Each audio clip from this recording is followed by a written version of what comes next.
Shalom Aleichem will tell a story, the Gemara says, about the chachma, the wisdom of the Jewish people. Ma'aseh b'shnei b'nei Adam, the story of two people, shenishbu b'Har Carmel, who were held hostage in the vicinity of Har Carmel. V'yashavoy mahalach achareim, the one that took them hostage was walking behind them, leading them on a way. Amalei echad behem l'chaveri.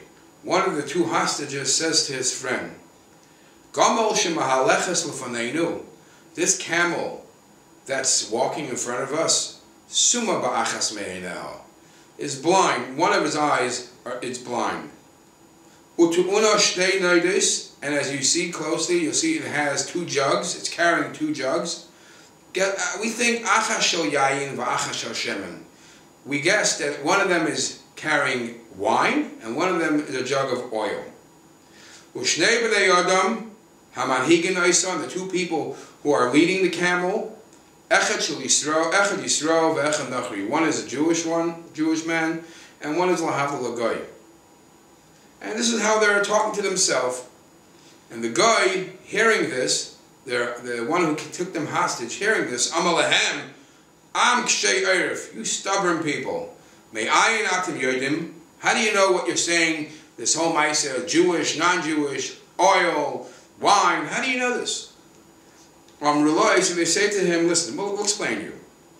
Gamo, this camel that as he's riding, as he's walking along, may asavim shalafaneh mitzad sharoya eicheles, mitzad she'ena roya eina eicheles. We see that the camel is always eating the grass from one side of the road, because obviously that's the eye that's working, and he's able to see the grass to that side. Whereas from the other side of the road, he can't see the grass. So he's suma b'achas me'einah. Utu'una shtei noides, and how do we know that he's carrying two jugs, achas shel yayin v'achas shel shemen, one of wine and one of oil? I'll tell you why. Because we see they're both dripping as they travel along. But shel yayin, the one that has wine, mitafte f'shakeya, is dripping and it's being absorbed from the ground, so it doesn't really become too muddy as we follow along afterward. But the shel shemen, the one of oil, mitafte f'tzaf, is dripping, but it floats on top of the ground. So as we walk around, we feel the grease, and you can see it's still there. So that's how we know it's achas shel yayin v'achas shel shemen. Ushnei b'nei Adam hamanhigin oisan, the two people walking the camel. How do we know it's echad Nachri ve'echad Yisrael? How do we know one is Jewish and one is lahavdil l'goy? Because Nachri nifna l'derech. When we see that every once in a while they have to use the bathroom, they have to excuse themselves, the guy just does it where he is as he's walking. But the Yisrael, the lahavdil, the Jew, nifna l'tzdadin. When he has to excuse himself, he moves to the side, out of tznius.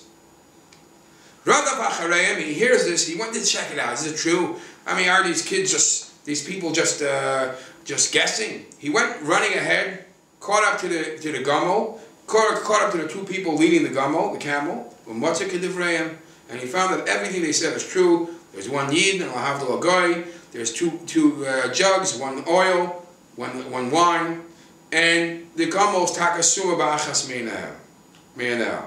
But the nashkam al came back and kissed them on their head. Ve'eviyam lebeisa, he brought them home. V'asa lahem suda gedolah, and made them a big party. V'hayimerake lifneim, would dance in front of them. V'amar would say, Baruch shebachar bizarei shel Avram, blessed is Hashem that chose the children of Avram. V'nasan lahem mechachmasa, he gave the Yidden from Hashem's wisdom.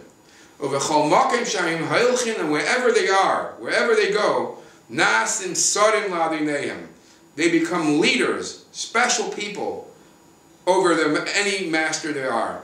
U'patram v'holchu l'beiseim l'shalom, and let them free, let them go l'shalom in peace. The story has a second part to it, as Rashi says, that because of their chachma, he was able to find out who he was, who this guy was. When they told him, and you are Doimar Leklaster ben Melech, you look like somebody, the son of prince of a king. And he never knew about that. And he went back and asked his mother. And he told his mother, if you don't tell me, I'm going to have to punish you. And then she served food, and the people said the food is not really what she says it is. It's old. And the story has many details how he saw the tremendous chachma of the Jewish people, and that is when he gave them the bracha, and he freed them, and he said, Lech lebatayim l'shalom, go home in peace. Yeshakach.